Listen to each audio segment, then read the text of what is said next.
Assalamualaikum warahmatullahi wabarakatuh. Sebelum kita memulai belajar, mari kita berdoa bersama-sama.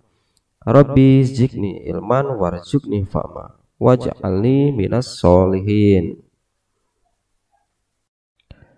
Bagi kalian yang susah untuk menemukan di tema berapa, subtema berapa, pembelajaran berapa, dan kelas berapa, ya, di channel soalku, silakan coba kalian mencari ya.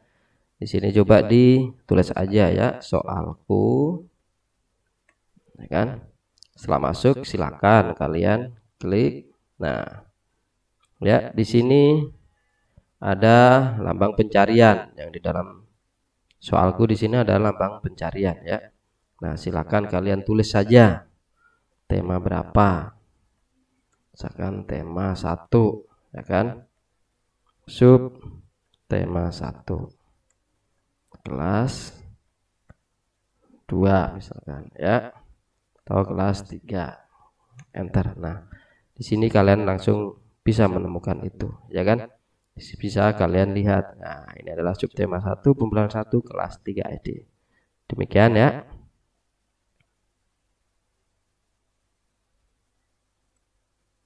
Apa kabar anak-anakku, adik-adikku semua? Semoga sehat-sehat selalu ya. Amin. Hari ini kita akan belajar buku tema 3, subtema 2, pembelajaran 4 untuk kelas 3 SD. Ayo mencoba melihat benda cair lebih dekat. Seperti benda padat, benda cair juga banyak di sekitar kita. Sekitar 70% permukaan bumi tertutup oleh air laut. Tubuh manusia hampir 2/3 bagian merupakan cairan. Air adalah benda cair yang sering ditemui. Sebutkan benda lainnya yang termasuk benda cair.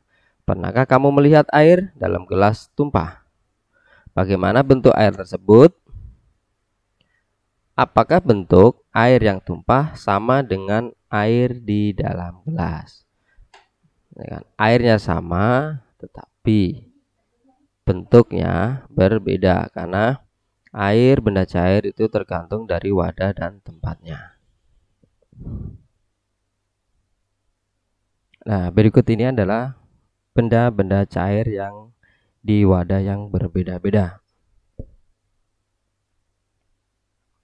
Lakukan kegiatan berikut untuk mengetahui sifat-sifat benda cair.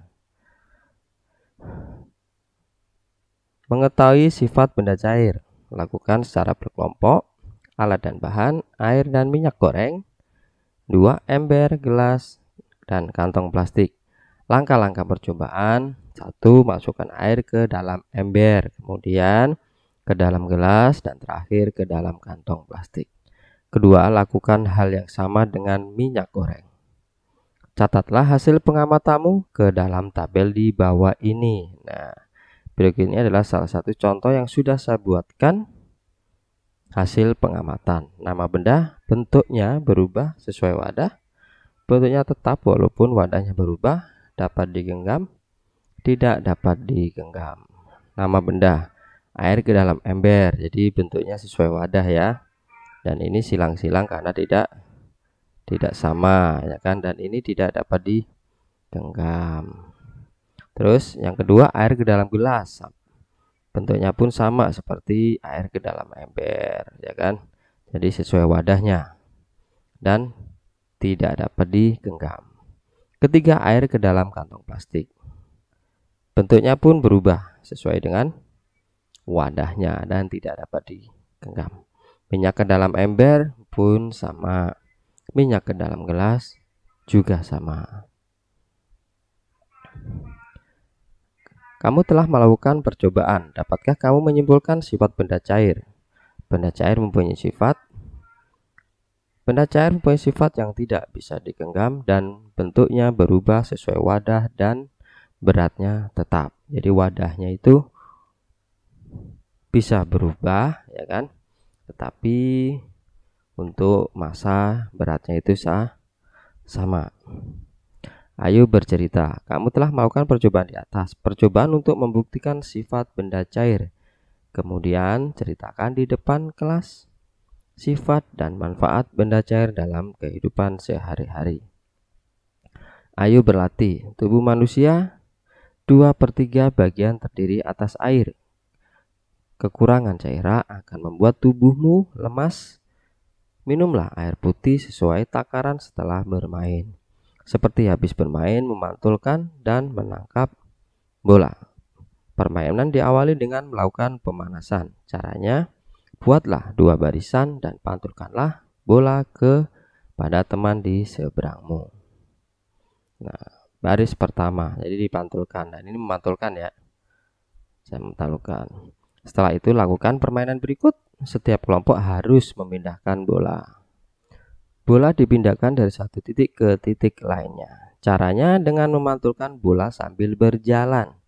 Siswa yang paling cepat memantulkan dialah pemenangnya. Nah, seperti ini caranya dipantulkan sambil berjalan. Ayo berdiskusi. Permainan bola diperlukan kerjasama antar anggota kelompok. Bentuk kerjasama contohnya gotong royong. Bacalah wacana di bawah ini. Warga kampung tempat Siti tinggal sedang gotong royong. Mereka sedang menyiapkan lahan untuk bermain anak-anak. Setiap warga membantu dengan caranya masing-masing. Bapak-bapak membantu membersihkan lahan, ada yang membantu tenaga, ada yang membantu menyediakan bahan-bahan yang diperlukan seperti pasir, semen, cat, dan lainnya. Ibu-ibu dan anak-anak juga tidak mau kalah. Ibu-ibu menyiapkan makanan dan minuman dan makanan kecil. Anak-anak membantu membawakan makanan dan minuman. Lahan tempat bermain dapat diselesaikan dengan cepat. Anak-anak bergembira karena anak-anak dapat bermain di lapangan. Nah, berikut ini adalah gambar tentang gotong royong di lingkungan Siti. Kamu telah membaca cerita di atas. Diskusikan dengan temanmu apa yang menyebabkan pekerjaan selesai. 1. Gotong royong. 2. Membagi tugas. 3. Mengerjakan tugasnya masing-masing. Kamu telah mengetahui kegiatan gotong royong. Tuliskan contoh kegiatan tersebut. Nah, berikut ini tabelnya. Di lingkungan tempat tinggal, membersihkan posyandu, membersihkan taman. Di rumah, membersihkan rumah, setrika baju. Di sekolah, membersihkan kelas, membersihkan perpustakaan. Apakah kamu pernah mengikuti kegiatan gotong royong? Ceritakan di depan kelas yang pernah kamu lakukan. Demikian anak-anakku, semoga kalian semua mudah mengerti dan apa yang disampaikan bisa membantu para orang tua untuk menjelaskan kepada putra dan putri kesayangannya. Tetap semangat belajarnya dan selalu kerjakan tugas-tugas dari sekolah. Wassalamualaikum warahmatullahi wabarakatuh.